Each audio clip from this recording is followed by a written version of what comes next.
Hello, my name is John Deedy, professor of political science at the community colleges of Baltimore County. And today on my podcast with Maryland State Politics on Substack, I have a candidate for the first congressional district in the state of Maryland, Dan Schwartz. Welcome aboard. Thank you so much, John. I really appreciate you having me today. This is a great opportunity to connect with you and to connect with your students. And I just really appreciate the opportunity to be here. Glad to do it. My first question is, why are you running? Well, it's a great question. I am a regular guy. I have regular guy problems, right? I got a lot of bills. I've got a young family. I live in the middle of the Eastern Shore in Talbot County, and I really think that there has never been a time where it's as important for regular people like me to get involved in our government. And you look around these days and you see so much frustration with the way that things are going in America.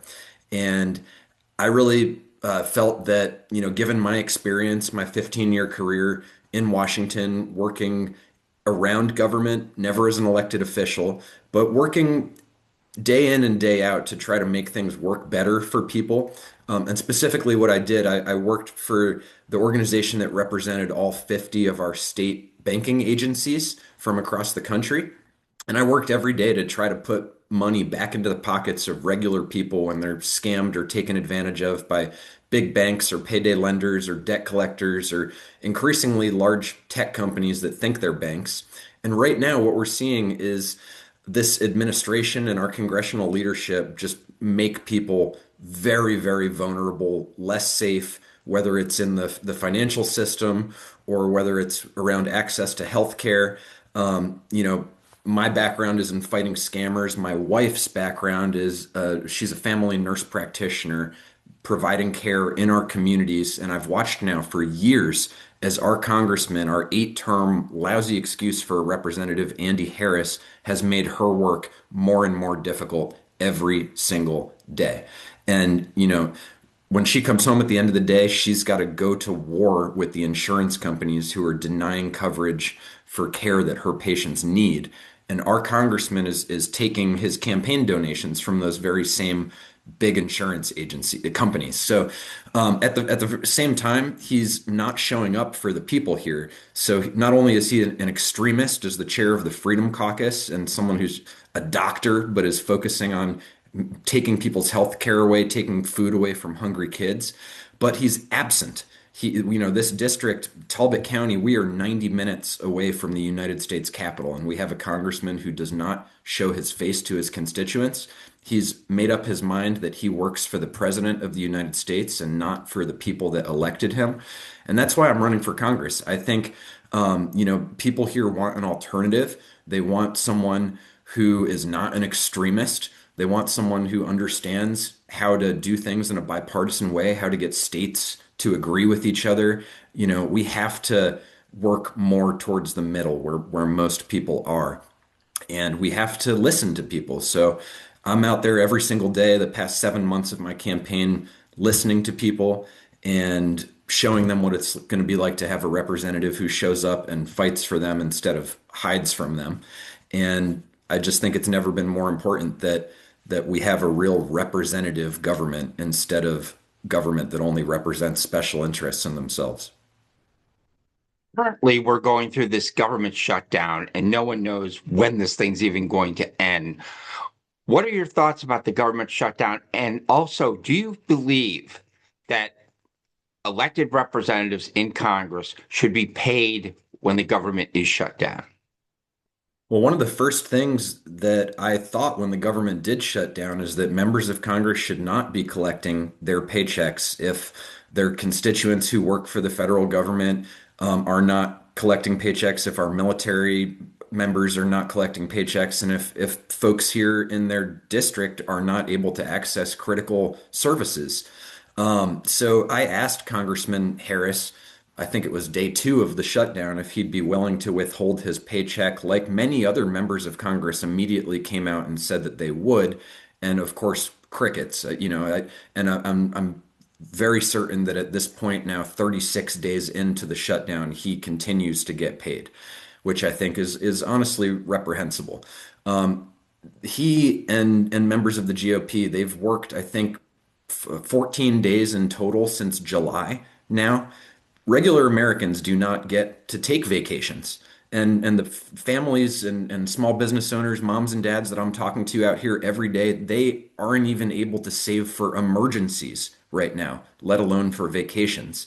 And here we have a congressman who is just blaming the left, not showing up for work, showing up for fundraisers all over the district in this time period where they're not actually doing anything for the American people. And I just think it's gross. And I really think that the Democrats have to hold the course here, and they've been doing that. And I think we're seeing that the American people understand who is responsible for this. This is about healthcare. This is about preventing huge increases in the cost of care for millions of Americans. And it's not about, services for illegal migrants. It's not about pandering to the far left. It is not an extreme position to want to ensure that our constituents and people in our states and across this country have access to affordable care. And for that reason, I really think that we need to hold the course here, and we need to shed light on the fact that these guys are using hungry kids as leverage to try to increase the costs of healthcare for millions of Americans. Andy Harris, as chair of the subcommittee of the House that controls appropriations for USDA, for FDA, and for several other agencies, he is the one that could have fixed this issue around SNAP single-handedly. He could have gone to Mike Johnson and said, look, we've got hungry kids who need to get fed. The SNAP program has never lapsed in the history of its existence. And the subcommittees within our government that control healthcare funding and SNAP funding are completely different. So the assertion that we could pay ICE officers for their work but not feed hungry kids during a government shutdown is bullshit. Just complete and utter bullshit. And I put the responsibility on my congressman, Andy Harris, for this mess that we're in. Um, you know, so that's a little bit about how I feel about the shutdown. Okay.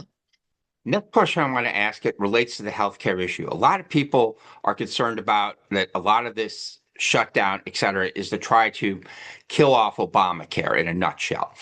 And you've made it clear your number one issue is healthcare. My question is this: how would you fix the problems of Obamacare? Because we've been hearing about 2 weeks to a plan, concepts of a plan, but how would you fix the problems of Obamacare? Well, there are a lot of problems. It's not like the Affordable Care Act and Obamacare fixed our healthcare system by any means. No, it simply sought to make healthcare affordable for as many people as possible. And I don't think it necessarily got it right, but it did allow Americans all over this country to access plans that are not exorbitantly not exorbitantly expensive, and to do so through an exchange. And therefore, it was helpful. It certainly is not perfect, but the Republicans have tried to slash and burn and get rid of the Affordable Care Act about 30 times at this point. Obstruct, obstruct, obstruct. They've never actually put forward some alternative. Um, so, I'm not ready to tell you exactly what the right alternative is. I'm meeting with experts every day who can help me get there. I'm an expert in a very small number of things, which include consumer protection and financial regulation in the niche that I was in. But the great part about being a congressman is you get to be a generalist and you get to work on things like this. And I'll tell you that the United States, it's the only developed nation in the world right now, even with the Affordable Care Act, where you could potentially go broke or die before you get the care that you need. So clearly, things are really messed up in this country. You know, in my district, we have good providers, good doctors, good nurse practitioners, good nurses, PAs, people like my wife, but we're not incentivizing that kind of work. Instead, we're offering bonuses and student debt relief to ICE officers. And people like my wife do not have access to that same kind of student debt relief. I mean, she applied for a state relief program and was denied. We need to find ways to incentivize providers to come live and work and study in our communities. And right now, this administration is doing the opposite of that. They are doing nefarious things like cutting the amount that a student borrower can take out from the federal government for medical school, forcing them to use shady private lenders that I went up against in my career when I worked in between the state regulators and the Consumer Financial Protection Bureau. And you know they're making it so our rural hospitals like the ones across my district are going to have less resources. We need more resources out here, not less. We have one level 3 trauma center for the entire Eastern Shore. And if you're in my part of the shore, you know, 40, 50 miles away from that trauma center, from that emergency room, and you get in a car accident or you have a heart attack out here, you better hope that the skies are clear and that there's a state helicopter available to take you across the Chesapeake Bay to shock trauma in Baltimore. People out here did not vote for helicopter rides across the bay during COVID or still today. And so many people here know someone that has died either because they couldn't get transported to care. You know, my babysitter for our 3-year-old, she's a wonderful woman, been taking care of our little one Eddie for years now.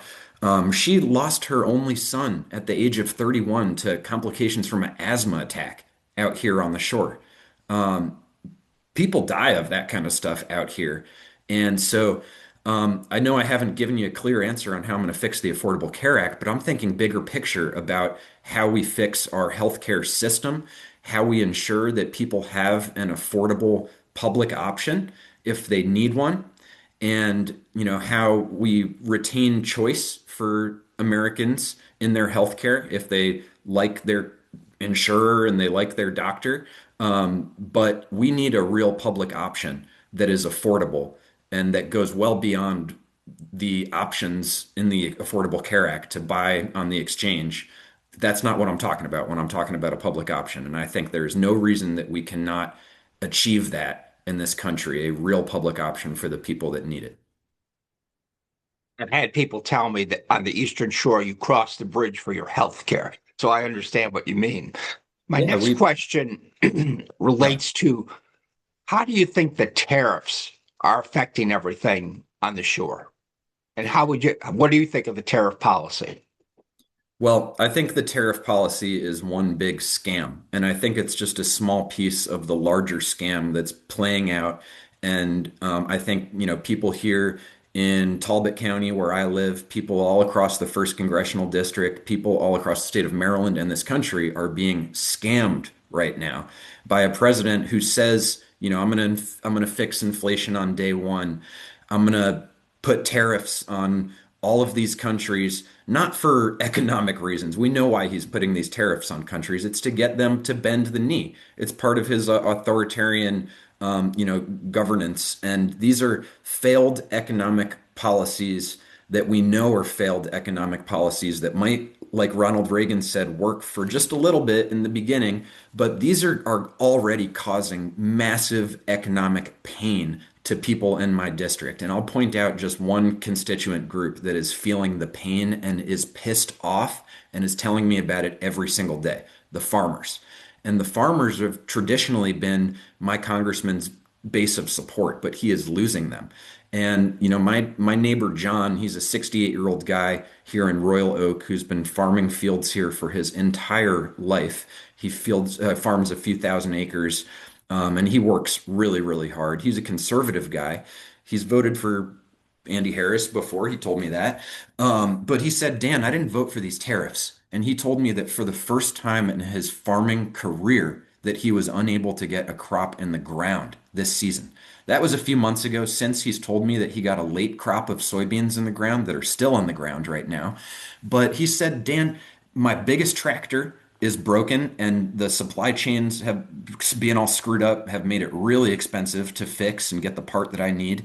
He said his fertilizer costs are through the roof due to the tariffs and the retaliatory tariffs. He laid out six figures for a new grain masher that was supposed to be covered by farm credit, and then those funds were arbitrarily frozen. And his farm is a mess. And these guys operate on really thin margins. And on top of not being able to get a crop in the ground, nobody's buying the crop. If he had it ready to go, I'm talking about soybeans in particular. And I shouldn't say nobody because thankfully the soy farmers here in my district do have some domestic buyers in companies like Purdue. So they're okay with some of their crop getting bought, but they also export a lot of their crop out of the port of Baltimore. My district here is the breadbasket, not just for this country, but for a lot of the world. And these farmers, they want to be able to grow their crop. They want to be able to sell their crop. They don't want a freaking handout, because we're not able to export anything. And so John went up to Washington, D.C. for a meeting that was on Congressman Harris's calendar, and he took a few other farmers up there with him. They sat and they waited in his office and were told just a little bit longer, and they watched as lobbyists in suits and ties were let in instead of them. And then after a few hours, they were told, "We're sorry, the member is too busy to meet with you today." And they were sent home without getting to talk to the congressman. And this is just a part of the scam. It's no surprise, and we know this is how our congressman does business. But it's not just folks like John and individual farmers who I'm talking to who are pissed off. It is the American Soybean Association, it's the corn refiners, and I'm going to keep talking to these farmers every day, and not just thinking about ways we can help them in terms of like stopping these tariffs and having more stable economic policies, but they need things like the right to repair their own equipment. And we need to make sure that the environmental regulations that, are focused on reducing agricultural runoff into the Chesapeake Bay are targeted at the biggest polluters and the bigger companies instead of the small family operations like John's. There's a lot that we can do for these farmers instead of just paying them lip service like Andy Harris is doing these days. You talked about environment, kind of dovetails into my next question, and it comes down to a simple word, and it's almost like a word association. I'm gonna say this word, and I want you to talk about it. Crisfield.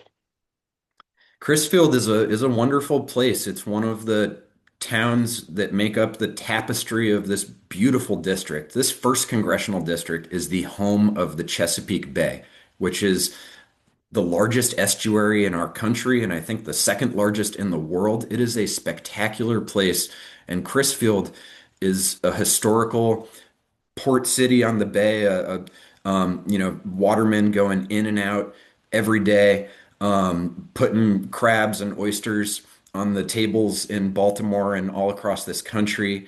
And people for generations have lived down there and done that work, and they're great people. And Crisfield faces some real challenges due to climate change, and we've already had folks on islands in the Chesapeake Bay south of Crisfield who have become some of the first climate refugees in this country, as these islands are swallowed up by the bay. And Crisfield faces the same fate. Back in 2012, Superstorm Sandy inundated the town, and they really needed relief.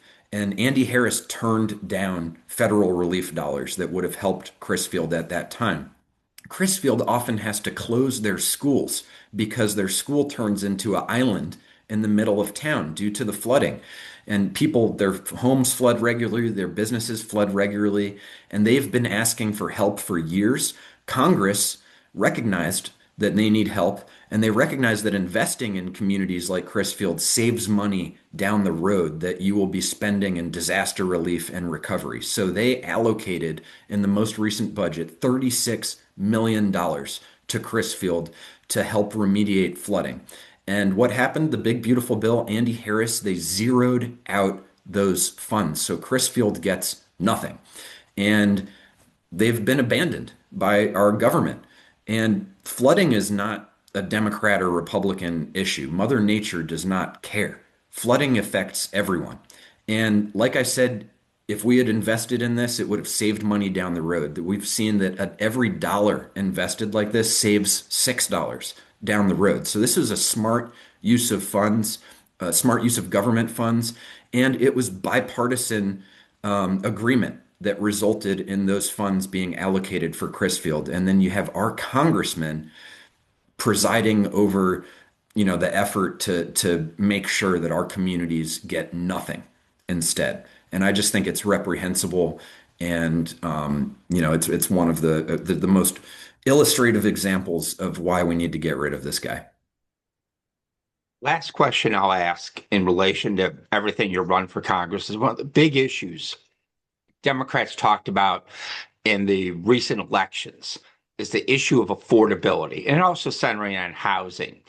What would be your program and plan on the issue of affordability and trying to basically give people some more breathing room? Yeah, people are struggling out here. In my district, the median household income is around 90,000, just over 90,000 for a family. I don't know anyone right now that can support a family on that kind of household income. And this is a working class district. This is a largely rural district. People are struggling with the cost of groceries, with the cost of utilities. Electrical bills here are high. Excuse me.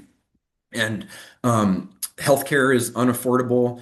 Everything that we need for our families is more affordable. The tariffs are making it worse, and the pain is only starting to be felt. It's really being felt most acutely by those farmers first. But when you couple the president's tax bill with the massive cuts in services and these tariffs, we're looking at American families like the ones in my district having to take on an extra $5,000 or so in expenses this year.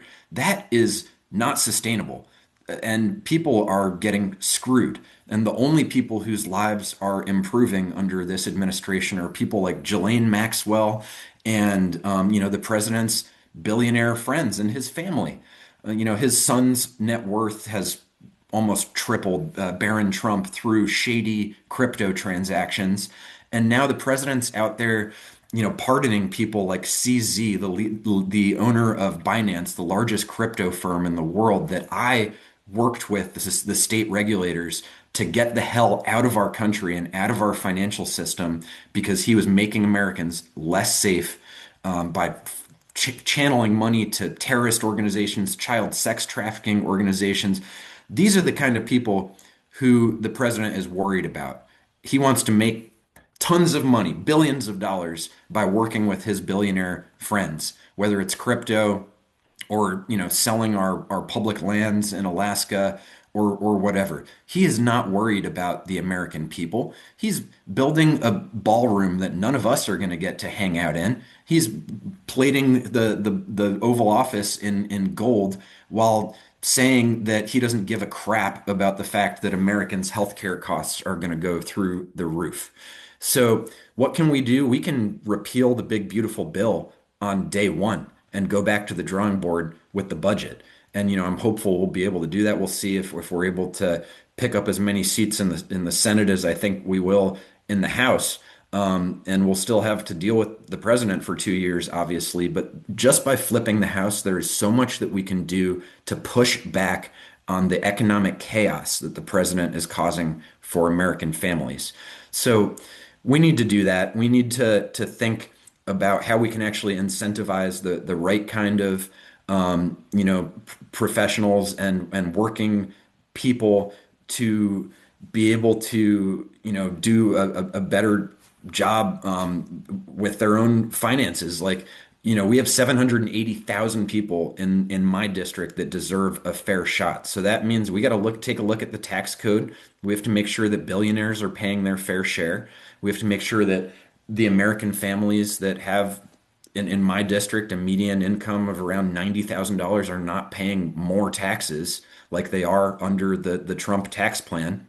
We have to be willing to rewrite economic rules to make our economy more fair. And for 10 years, I was doing regulatory policy in the financial space, so I have a lot of experience of making sure that rules are fair, and again, working towards the middle to make sure we can make this economy work for the most people instead of just the wealthiest people.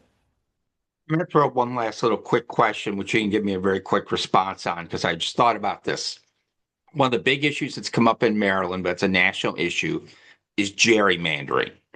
And I've always looked at this issue and felt that the only way to fix the gerrymandering problem is not at the state level, but the national level. Would you support some type of legislation that would basically, for lack of a better word, outlaw gerrymandering, or even put in a situation where basically the maps would have to be reviewed by perhaps the DOJ or something like that? Yes, is my short answer, and none of my answers have been short. I apologize. That's I'll okay. tell you, the Democrats are the only ones at the federal level right now who are working in Congress to ban gerrymandering across the country and put it back in the hands of independent state commissions, as it should be. Nobody likes gerrymandering. It is bad. It results in voters being disenfranchised. And the concept of mid-census redistricting, I think, is bullshit, and it's partisan, and people don't like it. They view it as professional politicians going out there and picking their votes. And it happens on both the Republican and the Democratic sides. We're seeing it play out in Texas and in other states where they're trying to pick up just one or two Republican seats. And I understand why the Democrats are fighting fire with fire. If these guys are going to steal our democracy right now, we have to fight fire with fire. So we have to do it. But ultimately, what I want to see is a federal ban on gerrymandering because I believe this is partisan BS, and people should not be picking and choosing their voters. My state of Maryland is one of the most highly gerrymandered in the country and in favor of Democrats. We have seven pretty solidly blue districts and the one red district that I'm running in. And if you look at that map, some of the shapes of those districts are real head scratchers. And a judge described one as, I think, like a injured pterodactyl at one point. And they shouldn't be like that. And now I'm emphasizing to people who ask me about gerrymandering and redistricting every day that I've been in this race against Congressman Harris for 7 months now. I believe we can beat him however the lines are drawn. I believe we can beat him with the current lines, despite being a tough district. And I don't think we need to gerrymander this district to win right now. But I do understand why our governor and certain members of our state legislature are talking about it. Thank you very much for your time and good luck on the campaign trail. Thank you so much, John. Again, I really appreciate the opportunity. I'd love to come back anytime. No problem.